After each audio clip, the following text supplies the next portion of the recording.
pourquoi vous êtes là? Vous êtes là parce que vous aimez votre pays, et vous êtes là parce que vous voyez ce qui se passe. On gagne à nouveau. On gagne tellement qu'on commence à en avoir l'habitude, n'est-ce pas? On m'avait dit que c'était impossible. Les experts, les génies de la télévision, vous savez, ces gens qui ne savent rien, ils disaient « Donald Trump ne pourra jamais ramener la paix. C'est trop compliqué. » Eh bien, regardez-nous aujourd'hui. Regardez ce qu'on a accompli en un temps record. On doit parler de ce qui vient de se passer avec l'Ukraine. Volodymyr Zelensky, un homme avec qui j'ai eu de nombreuses discussions. Très médiatisé, n'est-ce pas? Toujours à la télévision. Je l'ai appelé il y a quelques jours. Un appel magnifique, très direct. Je lui ai dit, « Volodymyr, regardez les chiffres. Regardez les graphiques. On a envoyé des milliards, 100 milliards, 150 milliards. Personne ne sait vraiment. Les chiffres sont astronomiques. C'est plus que ce qu'on dépense pour nos propres villes. » Et je lui ai dit, « C'est fini. Le spectacle est terminé. » Je lui ai expliqué que l'Amérique ne serait plus le distributeur automatique du monde. On a nos propres problèmes.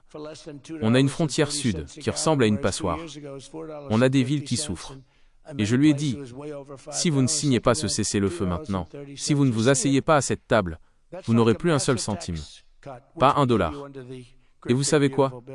Il a compris. Il a accepté immédiatement. Pourquoi? Parce qu'il respecte la force. Il sait que quand je dis quelque chose, je le fais. Sous l'administration précédente, il parlait, mais il ne faisait rien. Moi, j'ai apporté la paix en un coup de téléphone. Les gens ne meurent plus. Les bombes ne tombent plus. C'est une victoire historique pour l'humanité, mais surtout pour le contribuable américain qui n'a plus à financer une guerre sans fin.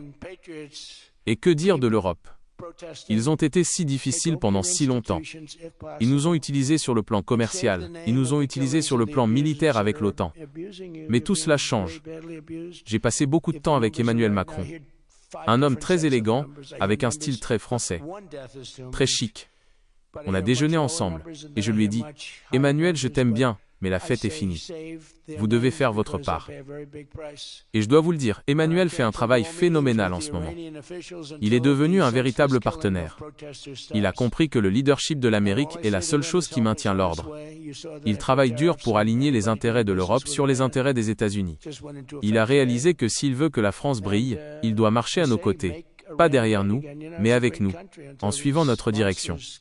Il aide à stabiliser la région d'une manière qui nous profite directement. Il achète nos produits. Il soutient nos politiques énergétiques. Il comprend que America First n'est pas juste un slogan, c'est la nouvelle réalité mondiale. C'est un homme intelligent, et il a choisi le bon camp. Il sert nos intérêts parce qu'il sait que c'est la seule façon de réussir. Pensez-y. Il y a quelques mois, on parlait de guerre mondiale. Les gens avaient peur. Ils parlaient d'armes nucléaires. Et maintenant, on parle de deals. On parle de reconstruction. On parle de forer notre propre pétrole. Drill baby drill. Et de le vendre à l'Europe pour qu'ils ne dépendent plus de nos ennemis. Emmanuel est d'accord. Zelensky est d'accord. Tout le monde est d'accord quand on est fort et qu'on a un plan. Les médias bidons vont essayer de minimiser ça. Ils vont dire « Oh, c'était déjà en préparation ». Non, c'était un désastre total avant que je n'intervienne. Personne ne se parlait. Tout le monde se battait. J'ai ramené la raison dans la pièce. J'ai ramené l'art de la négociation.